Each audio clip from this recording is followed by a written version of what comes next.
Welcome to the Next Level Facebook Ads Podcast with Phil Graham.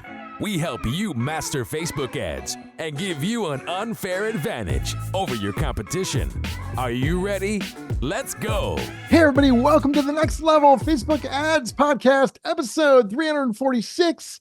I'm Phil Graham. I'm so excited you're here. It's the final episode of 2023, and I'm going to be answering your questions today. That's right. I'm going to be doing a Facebook ads frequently asked questions episode. And I'm also going to be sharing the number one ad lesson I learned in 2023. So I hope you guys are doing well. It's the day after Christmas. For those of you who also celebrate it, I hope you had a wonderful Christmas. And you guys, I cannot believe that it's almost the end of the year. How crazy is that? The year has gone by so fast.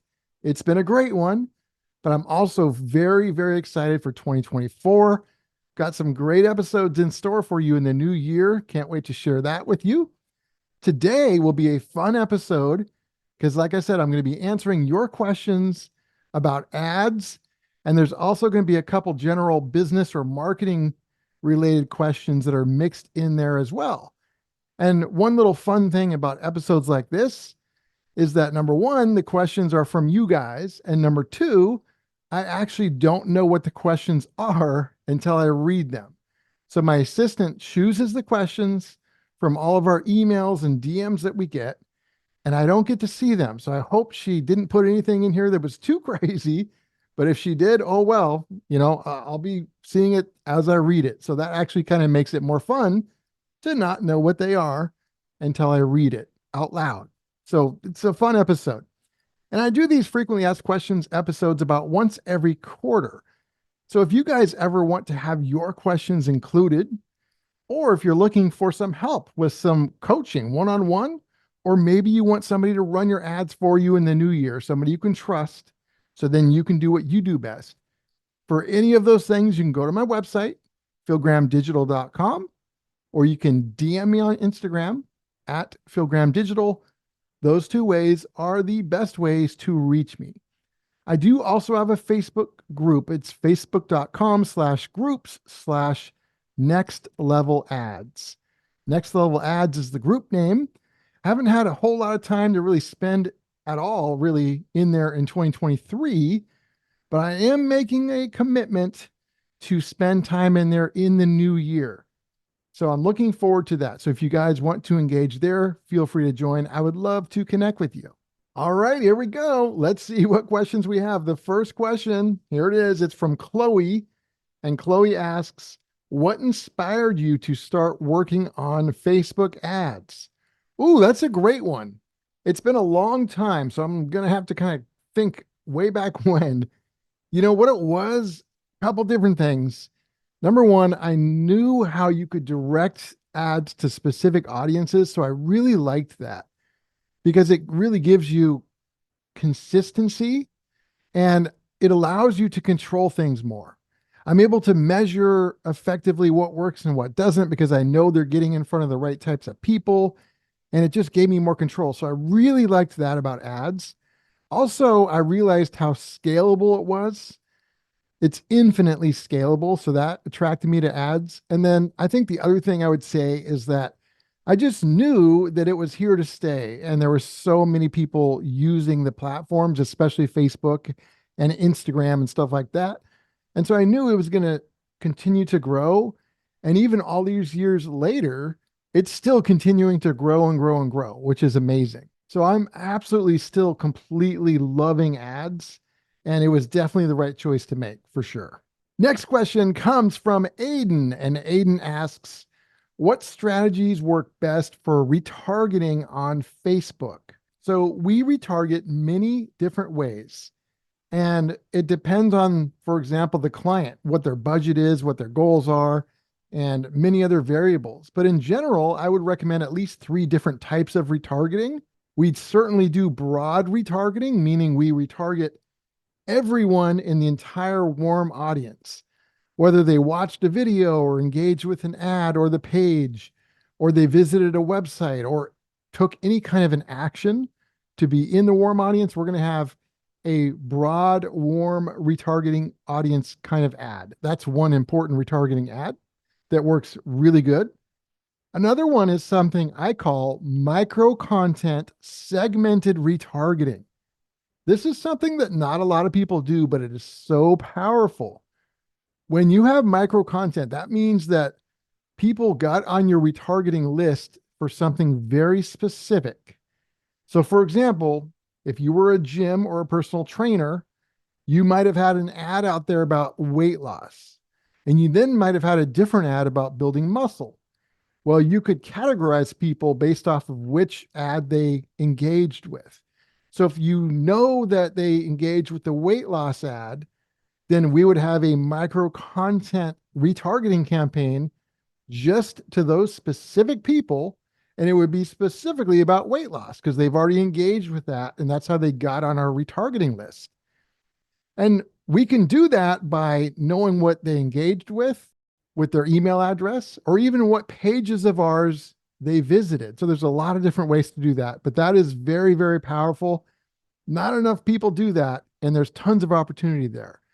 And then another retargeting thing that we do is, of course, abandoned cart retargeting. This is, of course, usually for e-commerce.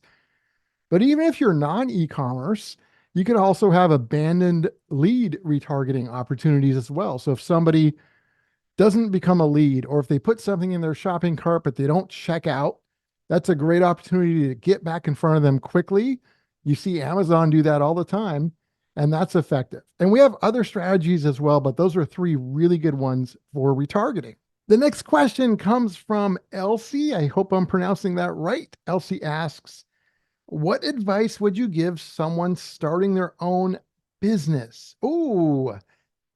Oh boy, that's a loaded question. There is so much I could say. That could be an entire episode. Maybe I'll do an episode on that sometime in 2024, like an extra episode, since it's not specific to just ads. I'll have to do that, but I will answer with a couple things. So if you're starting a business, or maybe kind of early on trying to grow your business, some of the things that I would say are focus on the few things that matter. Most people are running like chickens with their heads cut off, doing a million different things, wasting time. I would say stop wasting time. There's so many people who waste many hours a day doing lots of crazy things that really hurt them. And that's not going to help your business. I would also say, stop looking for fake gurus and miracle shortcuts. Those things are not real. They're only going to set you back and make it even tougher and take longer. That's not good. And really focus on whatever it is you do. Be great at what you do and really build that skill. I would also say, obviously I'm going to say this, but I would recommend using ads and being consistent to grow your business. A lot of people say, well, I'll run ads once I have enough business. Well, how are you going to get enough if you don't run ads? It's not impossible, but it could be very, very tough. And a lot of people end up just failing because they never do it. So consider running ads early on and be very consistent. And then I think the last thing I would say for now anyway, stop listening to those people who are not successful. I see this all the time. Somebody will be in a group, or maybe they'll be in a course together, and they'll ask a question, and people that are answering the question are in the same group or course trying to learn the same thing. So they're not already an expert in what you want to be. Yet a lot of people listen to them.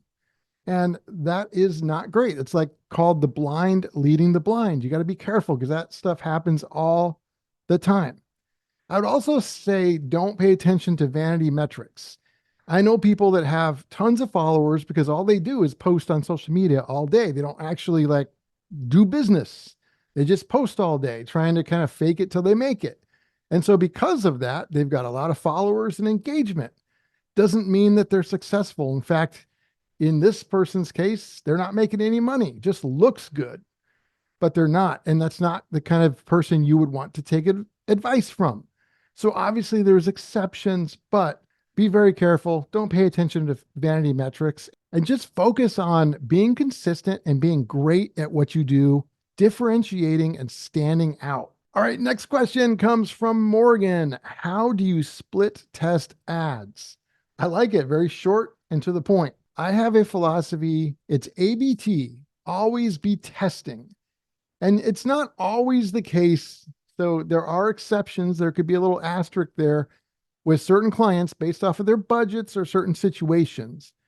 But ideally, there's always something to be testing. And a lot of times we're testing many things at once when there's enough budget for it. But when you are testing, how do we split test ads? We do it in a very smart way. When we test things, there's only one variable between the two things that we're testing. That way, no matter what happens, whatever that one variable was, you know that that is what the cause was. Whether it was a bad thing or a good thing, you know that's what caused it. And the more that you do that, the better you become because you learn more and more what's making things not work or what is making things work. So when you do run a test, make sure that there's only one difference between the two things that you're testing. So just as a brief example, let's say you were going to test two audiences. I would give them the exact same ad, the exact same ad copy, headline, and video or image. They would be identical. The only difference would be the two audiences would be different. That way, they've both seen the same thing. If one of them works and one of them doesn't, we know it's because of the audience, because everything else would be the same. That's how you can get smarter at this really quickly. And if you have enough budget, you could test many different things at once. Another tip for testing ads is to let them run. Give them a little breathing room. Don't just run a test for 2 or 3 days and think it's done, unless you're spending like $1,000 a day or something. Too many people shut them off way too soon. So let them run for a little bit. And also work on testing lots of different things. You can test audiences, you can test headlines, ad angles, images, videos, thumbnails, ad objectives, budgets, and even more. And all of those things could actually make a big difference. Any of them can. The sky is the limit when it comes to testing. So make sure that you guys, number one, are testing, and number two, you're testing the right way and a smart way to where you will know why something didn't work or why it did work. All right, we have a couple questions left. The next one looks like it's from Carlos, and he asks, what software do you currently use for landing pages? Oh, that's great. I love this question. I love tech stuff. We use everything because we work with lots of clients. So I've seen it all. But personally, and what I would recommend to others as well, 100% by far would be WordPress. Since we've used it all, I've seen the good, bad, and ugly from all the different software and landing page providers. There's a lot of good ones out there, and I do like them. But with WordPress, we've had the least amount of issues, and it's worked the best and gives us the most control, best security, great site speed, and everything else.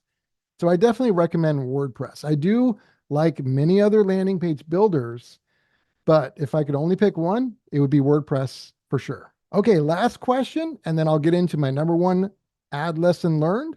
This last question comes from Hannah, and she asks, for video ads, do you recommend horizontal or vertical videos?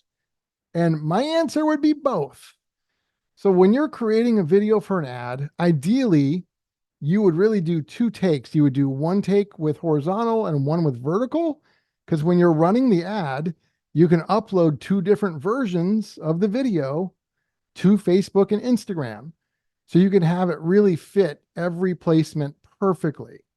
Now, there are ways that you can shoot in one way and then edit to the others, but it still isn't always perfect. But if you shoot horizontal and then vertical with a different video, that's ideal. So I would recommend you guys actually do both. If you could only do one for whatever reason, or you were stubborn and you were only wanting to record one and that's it, then I would definitely say vertical, because that's going to be the most important one. But I do think for a lot of the videos you do, especially ads, you should create a version that's horizontal and then a different version that's vertical. You can say the same things and do all the same things, just do 2 takes of the video, and that would be ideal. But again, worst case, you could do 1 take and then edit the right settings to make it look okay in the other formats. All right. And before we go, as promised, I want to share my number one ad lesson learned in 2023. And I would say it's just something I already knew, but it reinforced it. And that is that being highly skilled at data and data evaluation when it comes to marketing and ads is a huge key to success. It really reinforced that this year. Data is so huge. So many times I will see some fake guru or some so-called expert say something or promise riches, and time again, I can literally see data that disproves what they're saying or what they're recommending somebody do when it comes to ads. The data tells everything we need to know. And so not only tuning out the fake gurus, but also just trusting data as you're running ads and getting good, upskilling yourself at evaluating data is so underrated, because most people are out there looking for tricks, hacks, shortcuts, and magical funnels to change their life. But what can really change your life is being great at ads, and data is part of that. And most people don't focus on that at all, much less focus on it to become really great at it. So I encourage you guys to really do that. And also, you got to let your ads run long enough so you actually get enough data to work with. So many people want to shut them off way too soon. That doesn't mean you let them run too long, but let them run for a while to get some data and then shut them off or make a change. But really focus on being great at data, especially in 2024. It helped us immensely in 2023, and it's helped us for so long. And I don't think that's ever going to change. All right, my friends, episode 346 is in the books, the final episode of 2023. I appreciate you guys. I can't wait to share another year with you in 2024 and bring you a lot of value. I've got some exciting things in store, so make sure you guys tune in next week.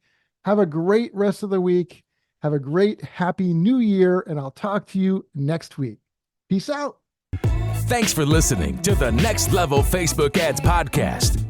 Please remember to subscribe and share this with all your friends. For show notes, more tips, and to learn more about Phil, please visit philgrahamdigital.com/podcast.